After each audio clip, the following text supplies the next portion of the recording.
Hello అండి, welcome to our channel.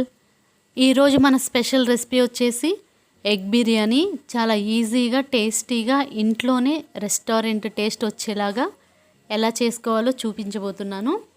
చాలా టేస్ట్గా ఉంటుంది. మీరు కూడా ఒకసారి ట్రై చేయండి ఈ విధంగా. ముందుగా దీనికోసం స్టవ్ మీద కళాయి పెట్టుకొని 2 స్పూన్స్ వరకు ఆయిల్ వేసుకోండి. ఆయిల్ హీట్ అయిన తర్వాత కొంచెం పసుపు వేసి ఉడికించుకున్న కోడిగుడ్లను వేసి ఫ్రై చేసుకోవాలి. ఇలాగా చిన్నగా ఉడికించిన గుడ్లను వేసుకొని తిప్పుకుంటూ ఫ్రై చేసుకోండి. ఈ ఎగ్స్ అనేవి పేలుతూ ఉంటాయి కాబట్టి కొంచెం దూరంగా ఉండి జాగ్రత్తగా వేయించుకోవాలి.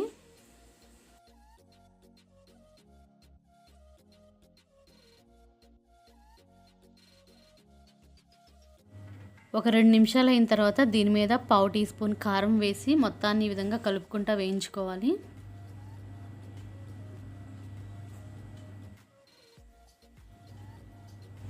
రెండు వైపులా దోరగా వేయించుకొని వీటిని వేరే ప్లేట్లో తీసుకోవాలి.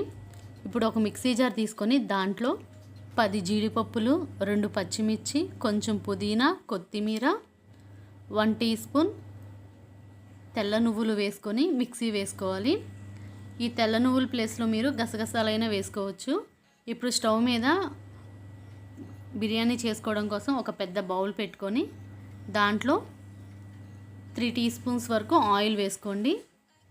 ఆయిల్ హీట్ అయిన తర్వాత దీంట్లో 3 బిర్యానీ ఆకులు, 2 అనాస పువ్వు,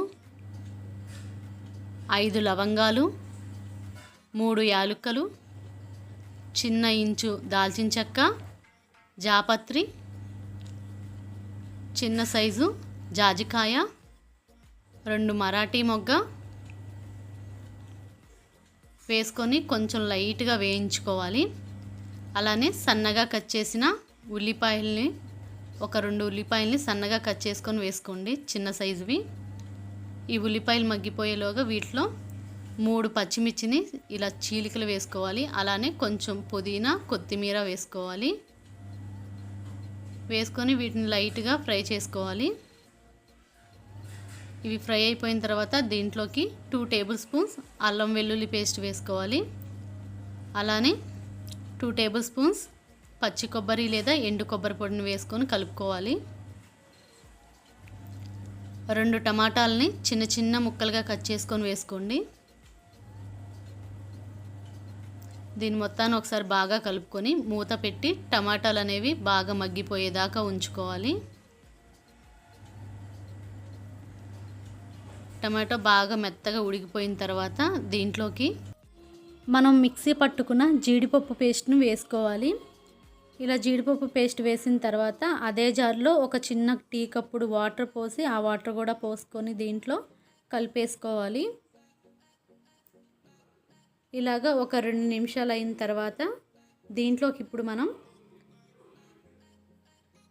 1/2 టీ స్పూన్ పసుపు,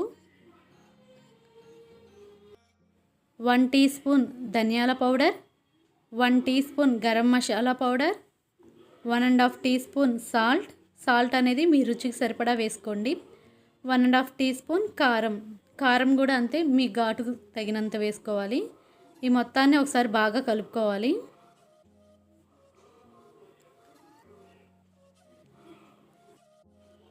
ఇలాగ ఒక 2 నిమిషాలకి ఆయిల్ అనేది పైకి తేలుతూ ఉంటుంది. ఇప్పుడు దీంట్లోకి మనం 1 గ్లాస్ బియ్యం తీసుకుంటే 1.5 గ్లాస్ వాటర్ పోసుకోవాలి. ఎందుకంటే దీంట్లోకి మనం ఆల్రెడీ జీడిపప్పు పేస్ట్, ఇంకా టొమాటోస్, ఆనియన్స్ ఇవన్నీ వేసాం కదా, దాంట్లో నుంచి వాటర్ అనేవి వస్తాయి. కాబట్టి 1కి 1.5 వాటర్ పోసుకోవాలి. ఈ విధంగా వాటర్ పోసుకొని మొత్తాన్ని ఒకసారి బాగా కలుపుకొని కొంచెం కొత్తిమీర, పుదీనా వేసుకొని మూత పెట్టి దీన్ని ఈ విధంగా మరిగించుకోవాలి. ఇలాగ మరిగిన తర్వాత దీంట్లోకి మనం కడిగి శుభ్రం చేసుకున్న రైస్ని వేసుకోవాలి.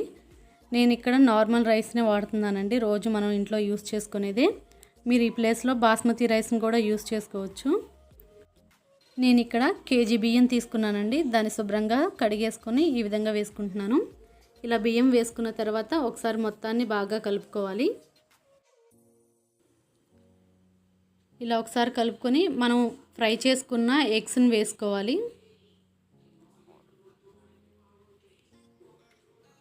ఇలాగ ఎగ్స్ వేసుకొని మూత పెట్టి మీడియం ఫ్లేమ్లో వీటిని ఉడికించుకోవాలి.